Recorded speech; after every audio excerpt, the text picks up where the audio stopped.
The whole idea of exercise design is that the construction of the spaces, how you're, let's say, organizing players in space, and then how you're creating certain conditions upon the play are going to inherently upregulate certain behaviors that you want your players to be repeating over and over again so that they're able to get as much trial and error about what works, what doesn't work, what tension of pass works, what direction the pass works, what decision as to when to pass versus when to dribble works. Okay, it's not me telling them what to do and when to do it.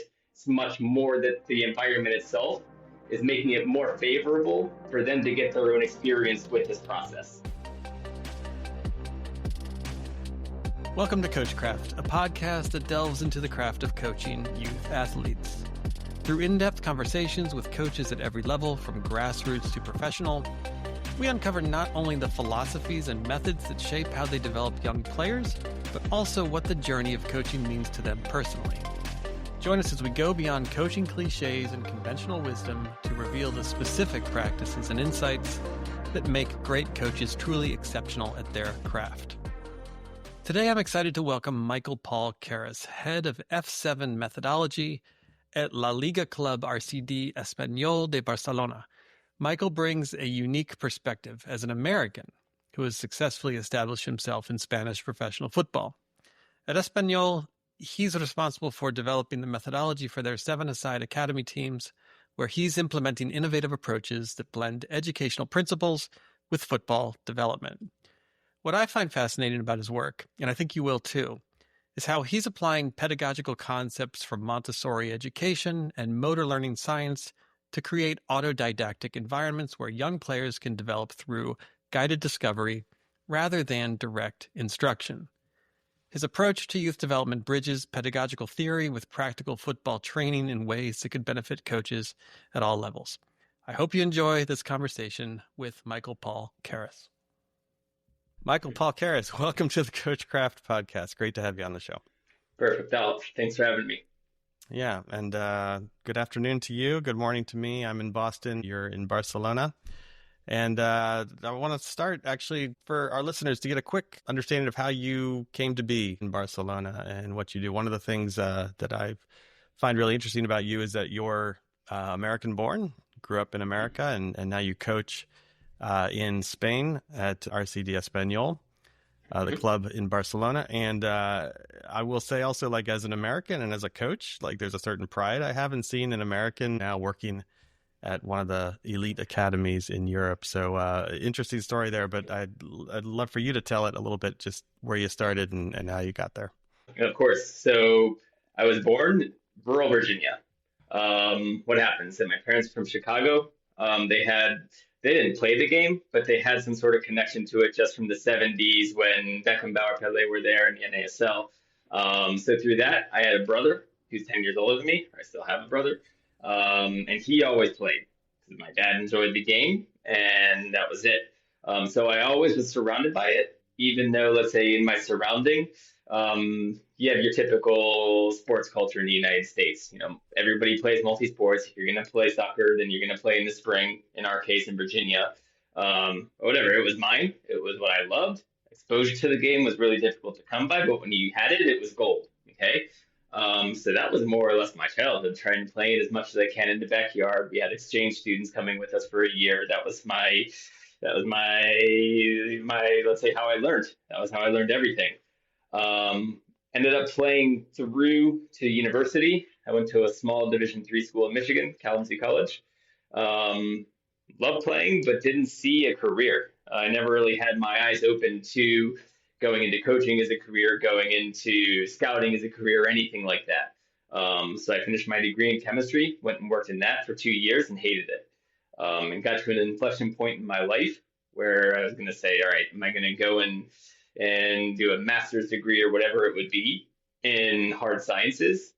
Or am I going to switch tack and go into something that's more of interest to me? I talked to my father about it, who has a PhD, and he said, look, if you're going to go into academia or that type of route, you need to make sure that you love it, because that's going to be more or less your life. And I had the sense that that was going to be me giving up watching however many games a week, reading about the game, all of that. So I quickly switched tack. I came to Spain in 2016. I did an MBA in sports management at that point through Real Madrid.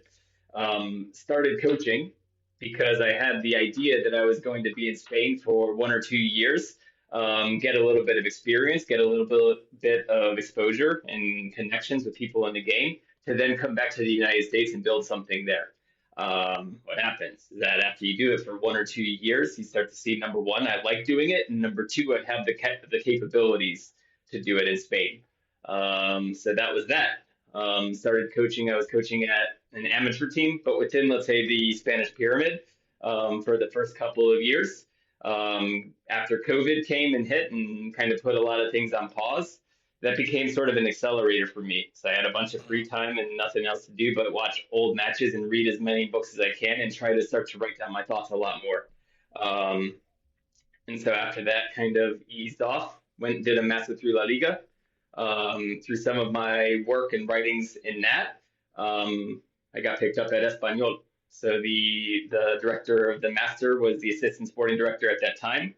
Brought me in on an internship basis. And then 2023-24, I joined on a full-time basis, and still here to this day. Amazing. So you and I have something in common. We were both born in Virginia. No way. I grew up in Northern Virginia, which was actually a pretty big hotbed of soccer at the time. I'm older than you. Where in Northern Virginia? Fairfax County. Okay. And so, I remember you mentioned the NASL, right? The Diplomats were the Dips, were the team in DC. And so Johan Cruyff, played there for a couple of seasons. So I saw him play. I'm old enough to have seen Cruyff play. I actually saw Pele play for the Cosmos as well at the very end of his career. So I was in a pretty rich soccer environment relative to U.S. standards, for sure. But it sounds like you said rural Virginia. Where were you born? I was from Winchester. So this is the thing, is that my brother and I mean, did we have a high school that was strong for its context? Yes. But normally, if you were a player that wanted to compete and wanted to go to the next level, then yeah, you had to get in your car and drive an hour and a half. I was driving into Alexandria when I was 17, 18 years old to go and play. Why? Because that's where the players were, that's where the clubs were, and that's how you were able to compete in the Division One at that point league. So that was before you had ECNL or MLS Next or anything that was going to be more regional based. So, I mean, like if you're from Fairfax, you understand that was absolutely and still is a hotbed. The accessibility was a big issue because not everyone wants to drive an hour and a half to go to train 3 times a week, 4 times a week, and then have 2 matches on a weekend. So yeah, I mean, we had some of the biggest, youth tournaments were hosted right there in Northern Virginia. Richmond, also another area that had a lot of youth football. So yeah, anyway, interesting. So you, after college, you made this decision to go to Spain. So why Spain? What drew you to that? Number one, I had done a study abroad experience in Spain. I was here for 3 months, enjoyed it. Felt like I don't want to say unfinished business, but when you're only there for 3 months, you just start to get your feet wet a little bit. So I wanted to have a little bit more time here to really get a sense of, okay, what it is to live here, especially being 26 instead of 21. It's just a whole different experience. The licensing, little I know that there was licensing headaches here, just as there is everywhere else. But just the idea that you can start at what would be equivalent to a B license in your first year and pay, 1,000 euros to do it, is a lot more attractive than having to go through a whole grassroots schedule. And then at that point, you had the E license, D license, C license, and then get accepted into a B license. So it was mostly that. And then just the understanding that here, you're learning from a culture that has proved to have excellence, not just in terms of winning a World Cup, although that's a massive thing, but in terms of the percentage of domestic players that are in La Liga, which is going to show a certain pedigree of player development processes that exist here. Not just here, but then also players that are going abroad. I think that if you look at the number of professional players that are developed, Spain's, I want to say, third behind Brazil and France, which has its own context that you have to respect, which is just a predominance of street football in both of those countries still. So when you're in Spain, which is a country that really prides itself off of producing players that are tactically very intelligent, then that's where you're probably going to want to do your education. Yeah. Well, you So, don't have to convince me of that. I love Spanish football. I'm always arguing with my friends who are big Premier League advocates, which I love. I watch the Premier League all the time, but the running joke is that the best league in the world is La Liga, and I think well, you could argue what's they do produce great players in Spain. what's interesting about, let's say, your typical Spanish coaches, yeah, they're now dominating the Premier League. Most of your best coaches in the Premier League are of that are of the Spanish background. But then also, because everyone always is going to think that it's all about positional play, it's all about dominating possession, this and that, but they have a real tactical adaptability, and that's why you get so many coaches that are going to China, that are going to go to Africa to coach better national teams there. And that comes from not just understanding one style of play with one certain set of tactical principles, but as much as possible, the totality of this game and what it means to play well with a team that only has the ability to go very direct. Okay. What does it mean to play well with a team that's going to have the ability to accumulate passes in your own half to create spaces at the line of the defense to then pick your moment and accelerate play? I think that this is a thing that I don't want to say gets misunderstood because maybe it's my own misunderstanding when I came here. Okay, but not everything here is trying to accumulate 65% of possession every match. No, it's understanding Right. the game, understanding your players, and then understanding how you can work together to maximize let's say the strong points of the team that you have at your disposal. Yeah, and I think it's easy for people to say they look at like an Arteta and they say, well, he's just a disciple of Guardiola and they play the same. But no, they don't. Their teams don't play the same. And look at I mean, I don't know how many Spanish managers there are in the Premier League, but there's Emery, there's Areola, Guardiola, Arteta. Three of them are Basque. Actually, that's even I think an Mm, interesting thing as well. There's a mm, preponderance of Basque managers, but all these teams play differently. You can see perhaps some, of course, similarities, but yeah, I do think we tend to easily categorize these things. Oh, this is how Spanish players play. This is how Spanish coaches coach, and I don't think that's the case at all. mm-hmm. Sure. So you are at Espanyol now. Explain if you can, or of course you can, but what is your job exactly? What do you do at the club? Perfect. So right now I have a dual role. Okay. So my one job is as, let's say, in quotes, the head of methodology for stage one. So that's going to be from under eights to under 12s. Okay. So it's our 7-a-side teams. What is the head of methodology doing? It's basically facilitating the coaching process for all the coaches that are, let's say, in that stage. Okay. So number one, providing some sense of structure as to what the individual sessions should look like, what the microcycle should look like, and then how are we dosing out contents to make sure that the players are getting age appropriate material that is going to help them get a more deeper understanding of the game within their own contexts, and then especially at a more simplified level, how to make proper decisions when they're in certain situations. Okay, we do a lot of small-sided situation work, 2 versus 1, 2 versus 2 on a horizontal axis, 3 versus 2, whatever it may be. Why? Because this is going to simplify the context a little bit more so that it becomes a little bit more black and white what the decisions are for the players. Because this has been studied by, I think, Roca from 2020. There's a study that shows that the ability for elite players to make or good level decisions, creative decisions, is their ability to have a wider attention breadth, okay, to be able to identify faster the free man. Okay, so these are things that we need to really be hammering at a younger age so that then they're able to apply it in more complex context, which is going to be the 11-a-side. Okay, just kind of meandering a little bit, but that's okay. Part of this, though, is, yeah, providing some structure to what the training sessions and what the training weeks should look like without giving the coaches the direct exercises. We're saying it has to be this, it has to be this, it has to be this. Why? Because then if I do that, then I'm kind of cutting the wings of the coach to experiment with their own team, to experiment with their own exercise design. And I always say, look, if I'm overseeing 5 teams, then it's impossible that I'm going to be able to understand their teams as well as the coach will, because I'm only going to see them 20% of the time. So if I'm going to say this is the collection of behaviors that we're expecting in our game model, and every team has to play identically, it's not realistic at the end of the day. Or it could be realistic, but it's very coercive in how it's being done. So I like to say that I'm much more of a facilitator of processes and helping things to be aligned as much as possible toward the end goal of producing players for the first team many years down the road. Okay. So that's part one. Okay. Can I just part ask two, real quickly, sorry to cut you off, but so how much of your time is on the field with players and coaches? every day. Okay, you are on the field Every day, because I didn't mention, but I would also consider that, okay, a lot of times when you're coaching a team, what are you focused on? The team.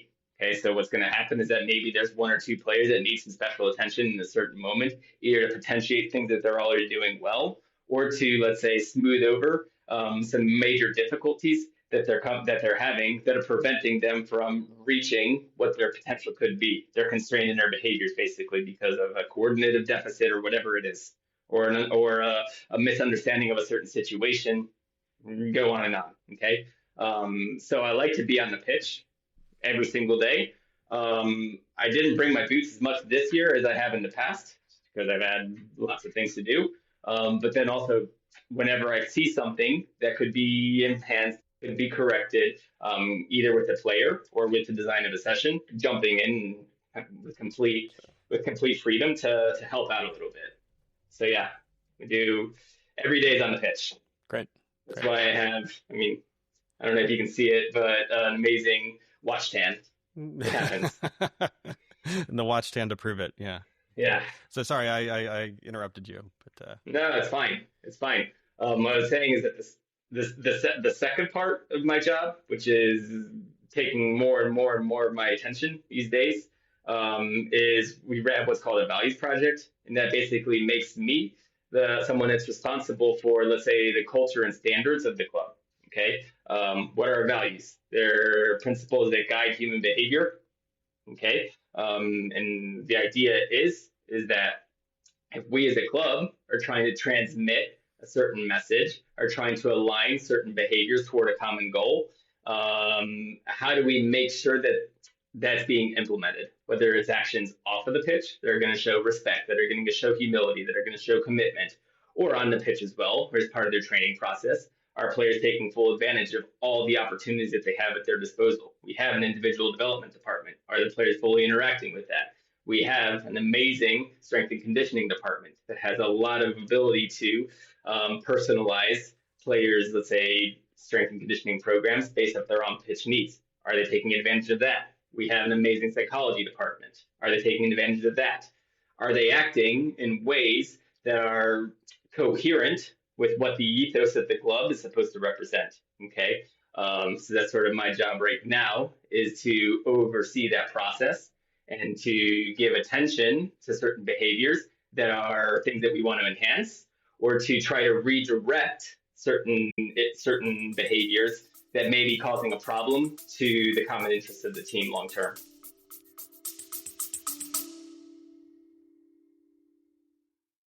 Hi, just a short break to thank you for tuning into the Coachcraft podcast, and a reminder to head over to coachcraft.info. That's coachcraft, one word, .info, and hit the subscribe button for the Coachcraft newsletter, where you'll get some great content in your inbox for youth coaches of all levels. Mostly focused on soccer, but plenty of great insights, tips, and recommendations for coaches of all youth sports. That's coachcraft.info. Thanks, and now back to the program.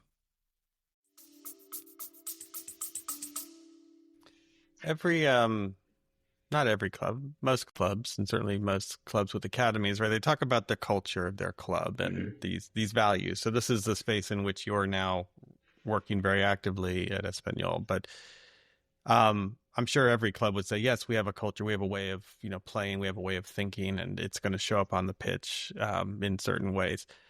You're there in Barcelona, the city of Barcelona.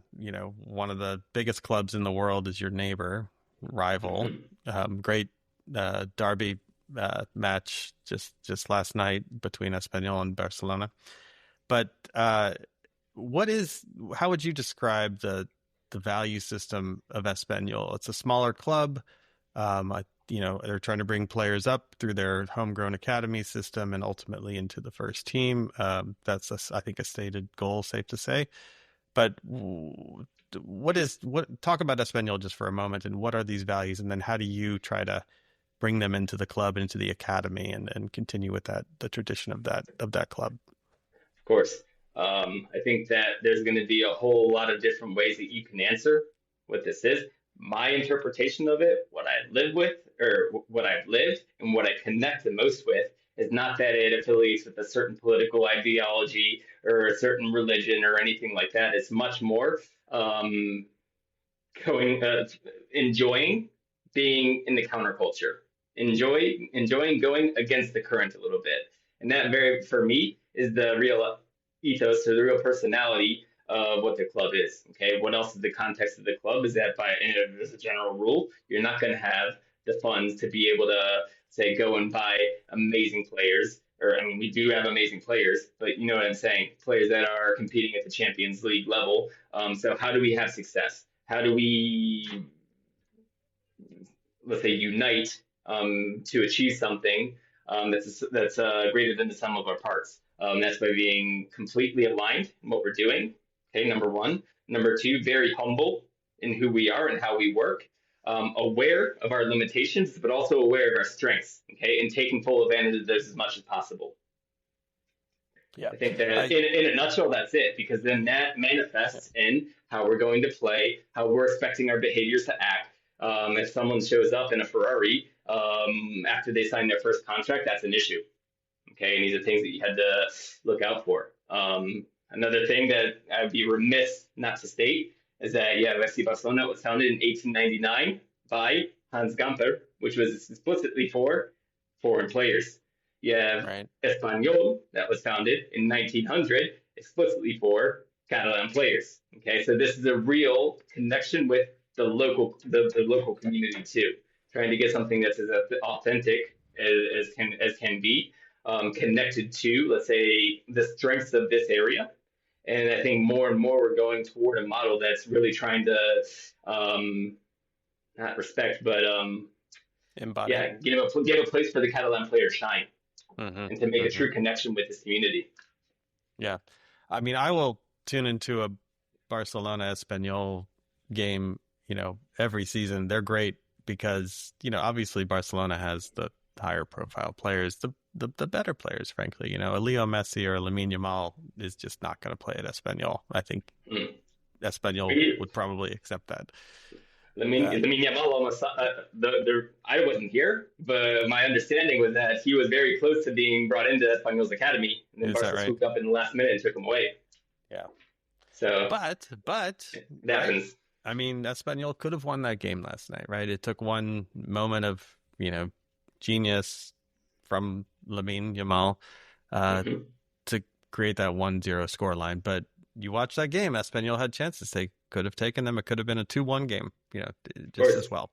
So, well, that's great. So, interesting club, and I've just learned a little bit more about them and their academy just in following some of your work. And so one of the things that has really drawn me to what you've been doing, and I've tuned into some of your signals, is you are very much kind of looking at player development in the context, of course, in this club, but you've got some things that you've brought into your thinking and have shared with the broader coaching community, and I appreciate you being here today to do more of that. But some of this kind of pedagogy around developing players, and you've taken some concepts from education. I think you mentioned your father and maybe both your parents are academics, so it seems you're okay. So you're kind of predisposed. My mom is very smart, but didn't do her PhD or anything. No, yet. So my wife is an English professor, an academic as well. It's not the path that I've been on, but I do think that of course informs how you think and see the world. So I'd love to hear a little bit, you've mentioned in the previous conversation, just Montessori methods and how some of that shows up in your thinking around player development. So for kind of the uninitiated folks who might not know a lot what Montessori is, can you talk about that, the kind of fundamentals and the kind of what undergirds the Montessori methods, but then also how you look at that in a football context? Sure. So I'll start it that my connection to, let's say, a Montessori method of learning was from my own experience. I went to a Montessori school until I was 7 years old, 8 years old, something around there. And I don't think for me, I don't think it's a coincidence that I went from loving school to hating school upon that transition from a Montessori school to a traditional school.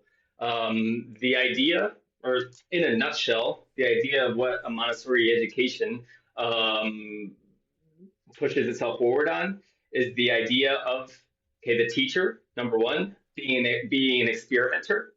Okay, is trying to, let's say, take the educational process and make it much more of a scientific method. Okay, to ground it in some sense of objectivity, in some sense of not trying to corrupt the learning process of the child, okay, or of the human being in general. Okay, why? Because how do we learn, let's say, certain motor skills? It's just through our own trial and error and our own, let's say, autonomous feedback from our experiences. Okay, that's how people learn how to walk. That's how people learn how to speak. That's how we learn how to do more or less everything. It's through our own personal experiences rather than it being a top-down passage of knowledge. Okay, so these are some of the main things that are going to underpin the whole Montessori experience. Okay, number one, that the way that people are learning is through autodidactic materials. Okay, so Montessori uses a lot of haptic type of information where let's say the larger thing is going to be heavier than the other. So it's going to give you a sense of intrinsic feedback of what is more, what is less. It's going to put, let's say, puzzles that are going to fit into certain grooves to help you learn spaces, colors, whatever it's going to be. Okay, these are ideas that for me align perfectly with the whole idea of ecological dynamics and a constraints-based approach, okay, to exercise design. For anyone that's not so familiar with this idea, is that, okay, we have to understand that football as a game is inherently complex. Why? Because you have 11 moving parts all at the same time. You have a pitch, which is going to be dynamic in its dimensions. What I mean by that is that if you have an off sideline that goes up, the pitch gets bigger, or the pitch gets smaller. If it goes down, the pitch gets larger. So you have that changing variable. You have the fact that you're using a foot to control the ball, not your hands, which we're generally not so coordinated using our feet compared to with our hands. So that's another thing that's going to introduce uncertainty into the mix. So you have these billions and billions of potential outcomes which could exist. Okay, the whole idea of constraints is that you're creating something either by a rule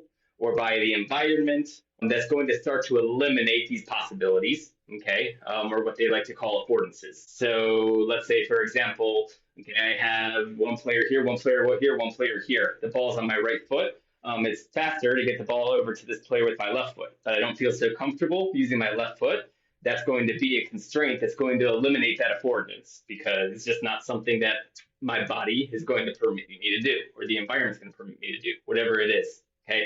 Long story short, the whole idea of exercise design is that the construction of the spaces, how you're, let's say, organizing players in space, and then how you're creating certain conditions upon the play are going to inherently upregulate certain behaviors that you want your players to be repeating over and over again so that they're able to get as much trial and error about what works, what doesn't work, what tension of pass works, what direction of pass works, what decision as to when to pass versus when to dribble works. Okay, it's not me telling them what to do and when to do it.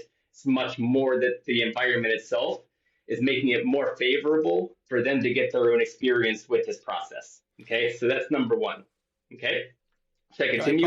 One sec, just to pause on that for a second. So is it fair to say with this approach to learning and developing minds and bodies, whether it's in the classroom or on the football pitch, is this more about asking them to solve specific problems than it is about creating conditions to help them recognize different patterns in identifying problems and then bringing, their own solutions to it?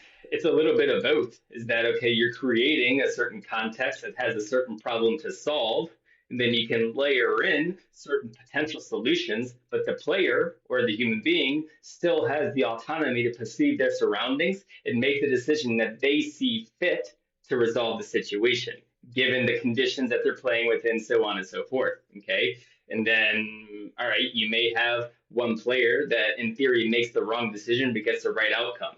All right. How are you as a coach then able to be attuned to that and make it such that, okay, that less desirable outcome gets a, let's say, a response isn't going to be as favorable. What do I mean by that? Let's imagine you have a big center forward that doesn't recognize when to hold up the ball versus when to turn and run. Why? Because he has a massive advantage against his opponent. Okay, let's say he is 5'10", and you're playing against kids that are 5'3". All right, don't put him against a kid that's 5'3". Put a coach on him, someone that's going to be a full-grown person that can put a forearm into him and make him realize that, hey, this response that's giving me success now isn't going to work later on. Okay, so it's a little bit of adaptation of the environment to make a certain response more favorable. Okay, but making sure that it's a player that understands that this response isn't favorable. Not it is the coach telling him that it's bad and then hoping that the player picks up on it. It has to be something visceral. It has to be something. Yeah, that's my own. My own experience, my own decision. In a nutshell. Well, not really in a nutshell because I rambled on about it, but it's okay. So yeah, it's more or less it. Okay, and then the idea is, okay, like I said, you have 2 or 3 solutions that maybe you would like to upregulate. Why? Because you, as someone that has, let's say, an expert understanding of this game through more experience, through a deeper understanding, through, let's say, more time experimenting with the game, can help guide the process. Okay, but not saying it has to be this direction, it has to be this way, and nowhere else. Okay, I like saying 2 or 3 because if you leave it up to 5, 6, or 7, it becomes very vague. Okay, then you're not really targeting any sort of what's the word I'm looking for? Decisional pathway. Let's just put it that way. If you have 5 decisions and you're left in indecision, if you have 2 or 3, it's much easier to go down one path or the other. Does that make sense? Yeah. And so you're not with this approach, you're not just, throwing kids out into the metaphorical pasture to, Correct. make their way through it. You're still putting in place, I don't want to say guardrails, constraints, like something to you're still, trying to give them an experience that's going to require that they make decisions and that they understand what was a good decision, what was a bad decision in this situation. But it's not entirely open-ended. There's a role for a coach, there's a role for a teacher here. Correct. Is there a truth of the game as a teacher? Yes, but I think that the right question that we need to be asking is, what type of game are we playing? Okay, if it's just 11 versus 11 or 7 versus 7 free for all and expecting that a learning process is going to come to light through that, it's a big risk. It's a big risk. I mean, this is what happens in street football, so you could say that it produces a certain amount of success, but maybe there are inefficiencies to the street football learning process that a well-structured educational process can overcome. And one of this would be a lack of specificity about what type of decision we're trying to make based off of what type of context we're operating in. Right. So let's bring it back to kind of the specific, like I'm on the field with players and age appropriateness around, how you structure training, how you understand players to be at different stages, and ages are sort of an easy shorthand in some ways because of course players don't develop in a linear fashion. Something an 8-year-old may be doing, there's still a 10-year-old who's maybe struggling with that particular concept. So how do you kind of look at what you're doing on the pitch with young players and kind of meeting them where they are, whether it's again age or even size wise, kids start developing at different rates? How does the Montessori method or kind of this autodidactic ecosystem that you're trying to create as a coach, how do you manage those different dynamics within that environment? So I'm going to introduce, say, another framework that isn't necessarily a Montessori framework, but it has a lot more to do with, motor skill learning and motor skill development, which football actions are motor skills. Okay, so you have to get an understanding of how we learn to be able to apply it to a certain context.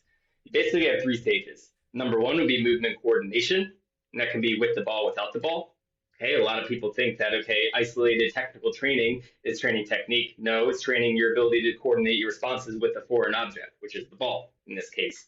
So that's where you're going to see things like ball mastery. That's where you're going to see a certain amount of, okay, 1 versus 0 or 1 versus 1 type of work. Okay, this we don't go so much into within our academy age. Why? Because this is a stage that if players are quite advanced, they're going to end, or they're going to be ready to move on to the next step at around 7 years old, generally speaking. Okay, this is in our context. In another context, where players are not as naturally gifted, they're not as naturally coordinated in their movements. They may need a little bit more refinement, hopefully at home. Why? Because you have how many hours of training a week to work on an infinite number of things. Whereas when you have, let's say, a ball and a child, and they have hours at home, then they can be doing a lot of that work they need, a lot of that repetition in a different context. Okay, so that would be the first stage. Okay, the next stage would be what we call skill adaptability. This is all, I think, it's a study published by Fabien Ott, who is Liverpool's first-team goalkeeper coach right now, if I'm not mistaken. I'll put that in the show notes for sure. Yeah. Skill adaptability, you're going to be looking at your decision making. Okay, so when you're working at, 8 years old, 9 years old, 10 years old, 11 years old, okay, understanding that cognitively they do have the ability to understand, okay, 1, 2, 3, 4 different points, 1, 2, 3, 4 different people around me. But the idea of understanding a collective as an abstract thought is still a little bit complicated for them. Okay, it's still a little bit beyond, in most terms, their cognitive capabilities of abstraction and so on. So this is where you're going to be looking at a lot more decisional type processes. When's the right moment to pass versus when's the right moment to dribble, and which direction, so on. And then on a tactical level, because we're not trying to abstract everything from the game, I still strongly believe that the game is a teacher, like I said. What are more generalizations that are normally going to be true of just about any team that's going to be playing? Okay, say the ideas of, okay, making sure you have optimal width and optimal depth to be able to create, let's say, good amounts of space to be able to make good decisions. For example, the idea that you want to penetrate. Okay, we're not here to maintain the ball for 250 passes. Okay, that's not the point of the game. The point of the game is to score goals. Okay, so if you already have an invasion game in its nature, that needs to be something that's going to guide, as a principle, the behaviors of the players that we're looking at.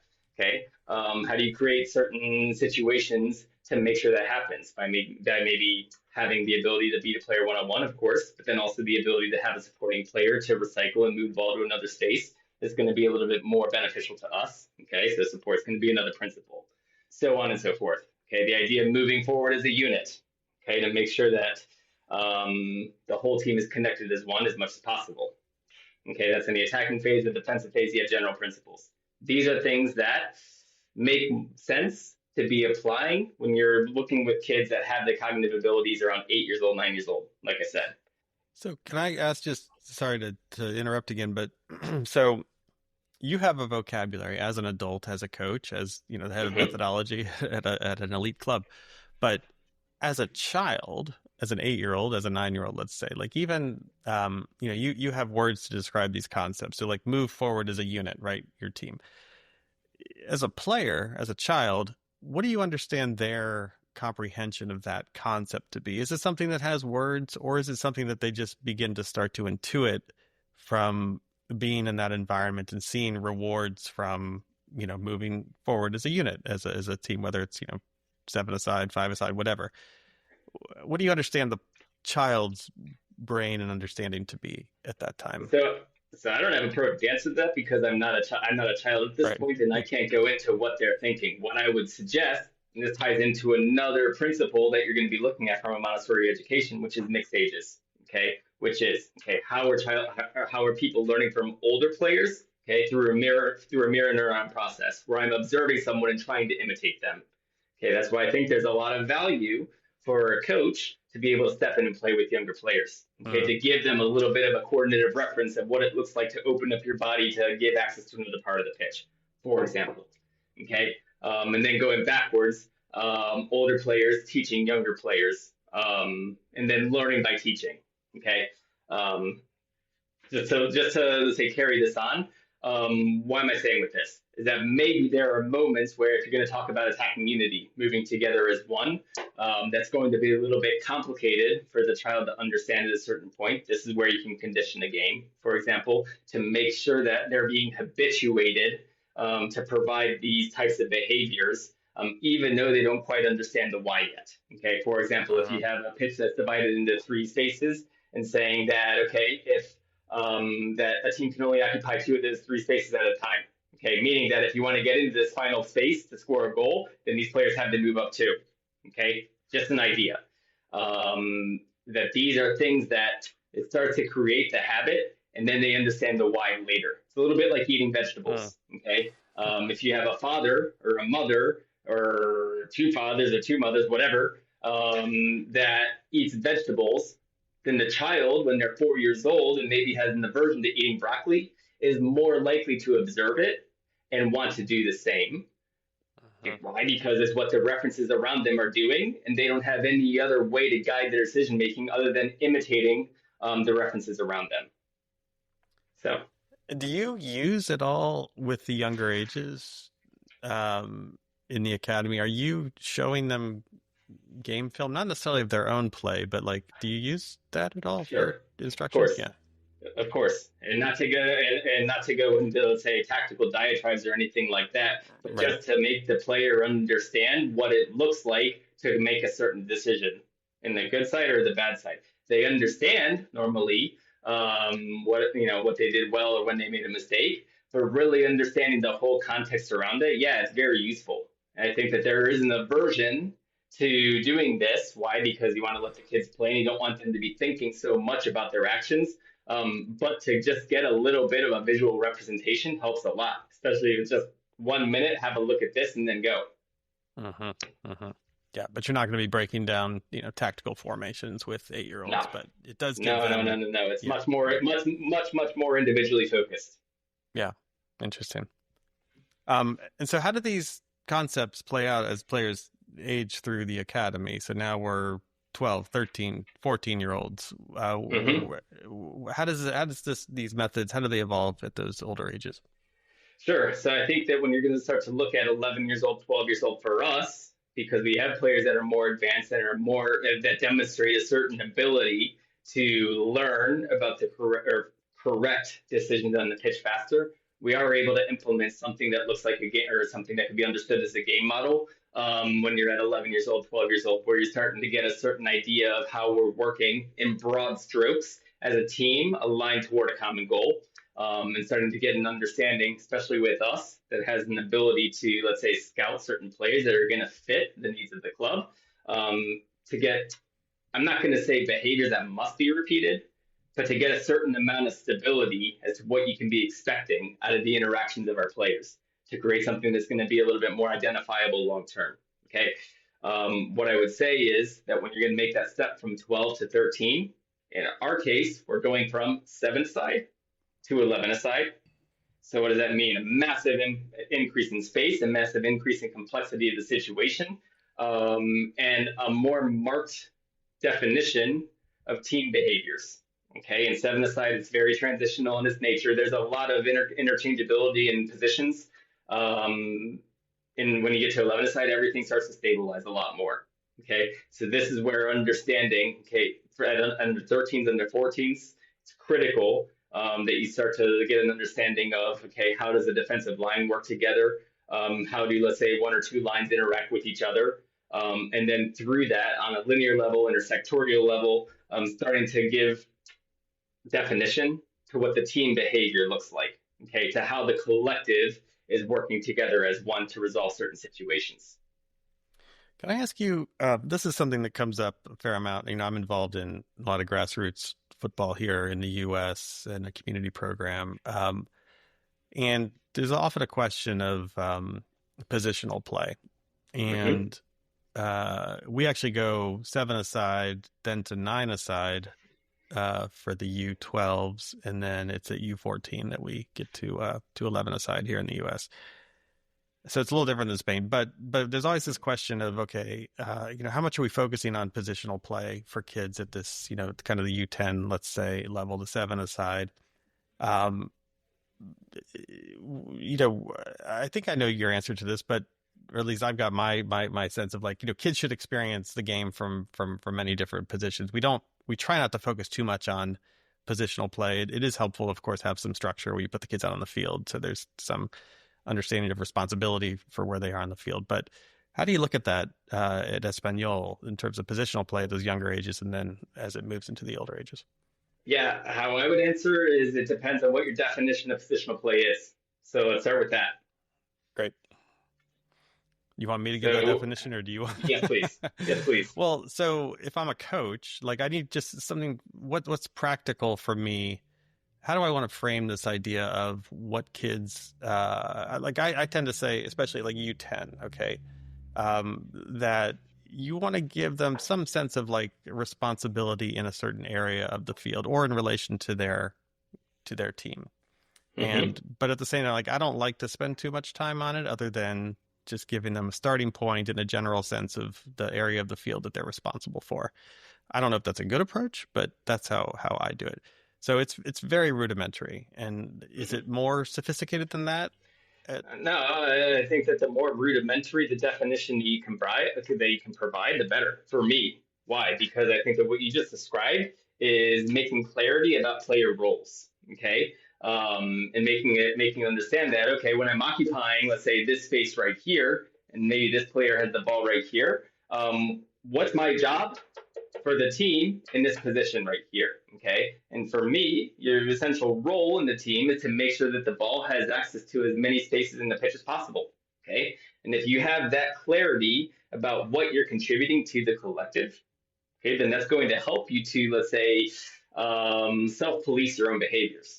Okay, maybe you come too close, which is going to give, let's say, a decent, passing line, a more secure passing line, but then it's impossible for you to get access to this part of the pitch. Okay, then that's going to be a situation that's not as desirable. You're too far away, then this pass has a good chance of being intercepted. So I think that, okay, giving role is going to give something that gives the player a lot more autonomy toward reaching the collective goals. Uh-huh. Why I asked about, okay, what is our definition of positional play, is that I think that it's gone to a certain extreme, to the point that positional play means having to be very associative, having to have everyone on a diagonal passing line, this and that.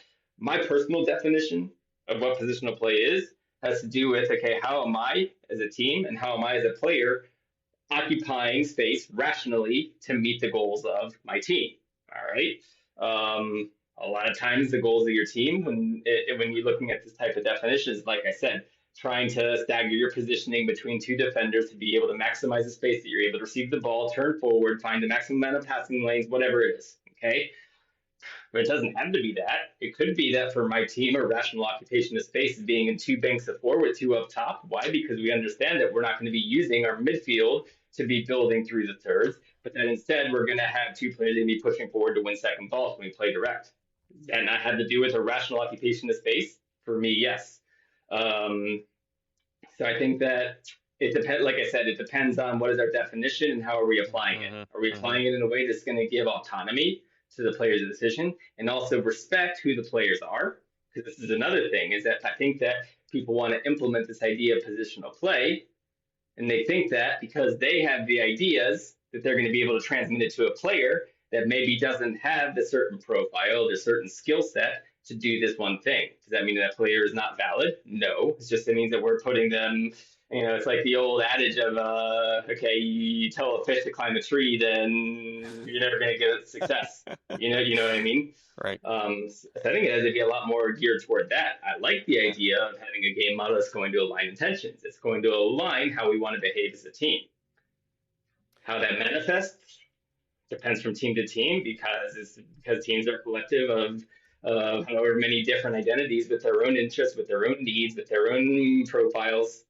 And that's the job of the coaches, to understand that and to try to harmonize that as much as possible. Let me ask a very specific question with regard to positional play, because again, Spain going from seven aside to 11 aside, and that is a big change. You alluded to it earlier, like just so much more space, and then of course so many more players. Mm-hmm. It's a big jump. What do you see players struggling with the most between that jump from 7 to 11 and then how do you as a club look at how you coach players in making that transition? Am I right to identify that as a kind of key moment in development, or am I too Yeah, I focused? think that you do have to deal with the bigger threat of having to, let's say, have more difficulty in duels, more difficulty dealing with space and behind, okay, more difficulty dealing with transitions, okay. So these are things that, yeah, you have to work with, you have to work on, okay. Within the collective session, maybe you're going to be in a situation where you're not dealing with so many aerial duels. So what we tend to do is, say, once a week, more or less you maybe do one exercise that's going to be specifically focused on, let's say, specific actions for a certain position. Okay, that might be contesting aerial duels. That might be defending a wall pass for wide players, or really for any player, but for wide players especially. For a fullback, how do you sort your feet out to block crosses and not be diving in? These exercises that look like Bielsa exercises, I like to call them. Hmm. Because if you go on YouTube, you look at how the Bielsa's methodology, it's very much isolating, in quotes, these moments of the game, but still making it very, very, very representative of the reality. Okay, why do I say that? Because it's easy to put together an exercise that has to do with defending in one-on-one situations, but does it encapsulate the essence of detecting when that one-on-one situation is going to come up, and then what are the spaces that you're trying to protect, so on and so forth? That's the challenge. So we do a decent amount of work on that level too. Okay, understanding Hmm. what are Hmm. key skill sets, what are key behaviors that are either necessary for the profile players that we need, or that are common weak points that you need to be addressing to facilitate their transfer from 7 aside to 11 aside. I made reference to a big center forward that, because he's 2 stories tall, 2 stories tall, is able to receive, turn, and score every single time.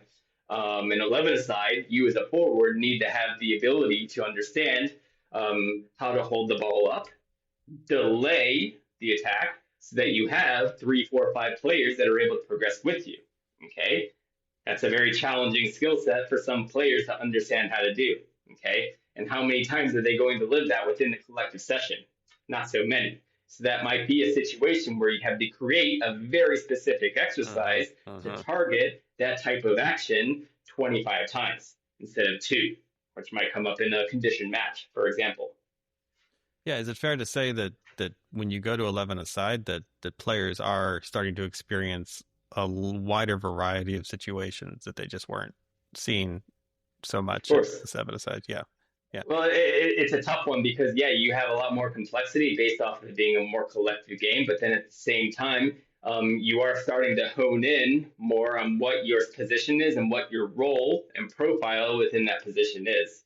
Hmm. So on the one hand, the game's more complex in terms of, okay, the amount of moving parts that have to harmonize, but then also your contribution to it becomes a lot more easier to understand and to specialize in, Yeah, yeah. understanding that there's always going to be variability. There's always going to be the player that starts as a center back and then ends up as a center forward one day, or vice versa. It happens. But So, Michael, this is fantastic. Really, really appreciate all this kind of deep dive into some of these teaching methodologies and what you've seen at this academy level and these kids progressing through these ages. And even, getting into the game model, which again, we could spend hours and hours, I'm sure, on that topic alone. Um, Thinking a little bit about, the grassroots, which again is more where, I've spent more my time as coaching. Um, we're in the U.S. here, and you grew up here in the U.S. in our system, such as it is, and then you're into Spain. And my understanding of, Spanish football and then just player development is that there's a real, history there and a lot of intentionality. It's not to say it shows up everywhere in youth football in Spain, and it's not to say it's completely absent in the U.S., but I think it is safe to say the U.S. is sort of playing catch up in some ways. And if I'm a coach, here in the U.S. and there's a lot of content out there, right? Like you can go onto YouTube, you can go onto Twitter. Everyone's got an idea. Before we hit the record button here, you were talking about, kind of avoiding isms, right? There's a lot of, maybe a coach might feel like, oh yeah, I've got to kind of small-sided games. That's the kind of, I love this guy. I'm following him on, LinkedIn or whatever, and he's always talking about small-sided games. Okay. How do you think a coach should think about their coaching, and it's kind of what content they're taking in and what to be open to, and kind of how to be discerning in kind of your knowledge intake, because there's a lot out there, right? It's kind of the Wild West in certain ways, especially if you're a new coach and you don't have a system or a program around you that's maybe spoon feeding you this or giving you these frameworks and ways to think. Any recommendations for a grassroots coach? It's a tough one because I have a lot of references, a lot of books that are all in Spanish. Why? Because there are a lot of publication houses here that do a lot of really good work. I mean, this is one of the philosophical hubs of the game. I think that in general, and this is something that I talk with some of my friends at the club with and out of the club with, if you want to coach, you want to coach well, and what do you have to do? Are two things. Number one, understand that you're working with people and understand that your job isn't to be an encyclopedia of the game, but is to effectively I don't even want to say transmit information, but is effectively to facilitate their learning process of the game. Okay, so you have to understand number one, how do people learn? How do our brains work? How do our brains and our bodies harmonize? All of these different details. Okay, so as much content that you can read about. I would obviously recommend understanding more a Montessori method of education. This is much more in sync with how people actually learn about their environments as animals. Okay, so number one, read the Montessori method. It's on Amazon or wherever you want to buy your books, probably $20. It's been published for 50 some years, 60 some years, and yeah, it's still holds up to this day. That's one. In terms of pure football content, look, there are courses all over the place. Take as many as you're interested in. I think it's fine. Okay, what I say about avoiding isms, and I don't want to go into another, let's say, philosophical debate and this and that. What my general aversion to isms, or whether that's capitalism, whether that's positionalism, relationalism, is that what you're doing by aligning with a certain principled way of thought is that you're creating, let's say, a certain mental representation of the world that you're following. Okay. What does that mean? Is that it's very static based off of how it's been presented and how you've been understanding that, which means that it's always going to be a little bit outdated and it's always going to be a little bit not correct in a certain way to the reality of what's happening around us. Okay. So that's why I say, take as many courses, read as many books as you want, but always with a healthy dose of skepticism. Okay, so that's number one. Number two, going into understanding the game more, because this is our idea, is to create context that are going to help the child understand the game at a deeper level, is watching a lot of the game. What I would recommend, watch the best teams in the world. Okay, watch City, Arsenal, Inter Milan, how they play, Bayern Munich, you name it. Okay, if you can get access to a tactical camera, please do, because you're going to see a lot more interactions and a lot better vantage point of how the collective is moving together than you will on the TV. But if it's on the TV, it's fine. Okay, and really pay attention to the key players that make the difference. Okay, how does Haaland move in the box to lose his marker to be able to create an easier opportunity to finish at the far post, for example? Okay, and then as you're doing that, just write down everything you see. Okay, write down how certain players are interacting with each other. Okay, it's just like a journaling process. It doesn't have to be anything that you're going to publish on LinkedIn or Twitter or anything like that. If you want to, fine, but make it for yourself. Okay. I think that, is there a necessity to network and show your knowledge in this industry? Yeah, but at the end of the day, if you're creating things only for the purpose of, let's say, being more visible, it's for the wrong purpose. It has to be something that's much more intrinsically geared toward how does this game actually work? Because what you'll find is that the more and more you dig into it, the more and more doubts you have, the more and more questions you have, and the less and less certainty that you have that your perception of what you thought the game was correct. And that's where the beauty of it comes from. Yeah, I mean, just on my own coaching journey, I think you have to accept, you said at the beginning of this conversation, like football it's a complex ecosystem, right? And don't ever think you're going to have it all figured out at some point. It's not possible. So sort of embrace that complexity, accept that uncertainty, that chaos. And I think it becomes a much more enjoyable endeavor to think of it as a coach, to just recognize, like, you don't have all the answers. You're not going to be able to answer what to do in every situation. You're not going to be able to perceive every action and reaction that's happening on the field. And you certainly can't understand how players are perceiving it, right? Like, they've got their own view of the game from where they are on the field and what they're cognitively able to take in and recognize. So just accepting that complexity is kind of step one for any coach, and recognizing you don't have all the answers. You never will. And you shouldn't, I think, to your point, right? No one does. Like, don't just latch on to one thinker in this game and think that has the full answer to everything, because that's just not the case. No, 100%. I don't know what the study is because I never read it, but there is something that's always been talked about, that even, let's say, the top level coaches are only able to, let's say, correctly answer maybe 30% of questions about things that occurred when they were observing the match in real time. What does that say? Is that if the very best that have years and years and years and years of experience doing this have, let's say, that amount of inaccuracy in their perceptions, then you had to make peace with that. You had to make peace with that as part of the process. Yeah, and exactly. The idea is that that's just how our brains work. Our brains try to make sense of everything that we have perceived and everything that we've experienced, and we try to create a narrative for it. And part of life is rewriting that narrative the more with new information that you would imagine would be more accurate. But it's never going to be perfect. It's never going to be 100% true of what's happening in our surroundings. Number one, because we have our own emotional sway on certain things. Number two, because there are things that it's impossible for us to perceive. I don't know. Have you ever read *Sapiens* or *Homo Deus* or any of those books? Just know of them, but no, I haven't read them. But I always blank on the author's name, so I don't want to say it, and I apologize for that. I'll put it in the show notes. Yeah.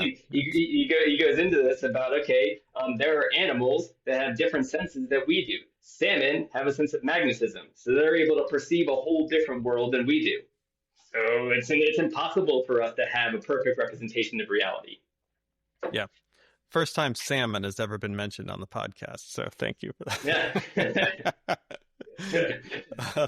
Well, Michael, this has been such a great conversation, and thank you for coming on it and sharing your experience and your knowledge, and continued success to you at Espanyol. I think you've really just gotten into a really interesting environment, and I look forward to just continuing to watch your progress professionally through the game at that level. So thank you. It's been my pleasure. Before you go, I've got a couple more questions. I'm going to do our little lightning round here. A few quick questions for you. We're not going to linger on them for too long, but I'd love to get some of these answers from you, and then a closing question. But let's get into the lightning round here quickly. All right, you ready? Mm-hmm.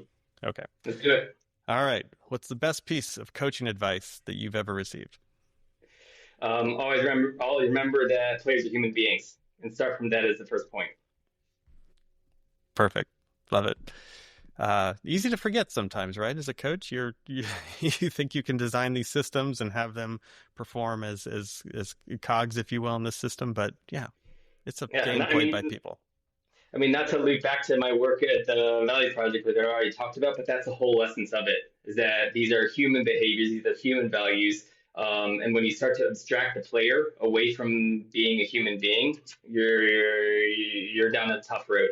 You're down a road that's going to lead to failure at some point. This can lead to a disconnect between the player and the coach. All right, next question. What was your biggest coaching mistake, and what did you learn from it? I think my biggest coaching mistake was when I first started, trying to assume that because I had, let's say, certain tactical ideas, a certain way that I wanted to play, that my team would be able to duplicate it so long as I gave them, let's say, the answers. Number one, I learned that I don't know hardly anything about this game. Number two, that you had to be much more adaptable to your surroundings and to, the talents of the people that you have at your disposal. Yeah. I mean, back to your first point, right? Like it is a game played by people, and Hmm. you have to coach the people that you have in front of you and recognize that coaching these players is going to look different than coaching these players. Yep. You talked about this a little bit earlier, but if you weren't coaching football, what would you be doing? Can you even imagine that world at this point? No, no, it's impossible. I would be Yeah. doing something within this business, whether it's doing analysis for players, whether it's I can't see myself scouting. It's just not what it really sets my pulses racing. But for sure, something in this business. Great. And last question, who's a manager or a coach right now at the professional level that you really admire that you look to? Does it have to be right now? Um, no, it doesn't have to be right now. Okay, perfect. I'll tell you why. Could be a two-part Because answer, but yeah. sure, I'll tell you why. Because let's say my childhood idol is Michael Jordan.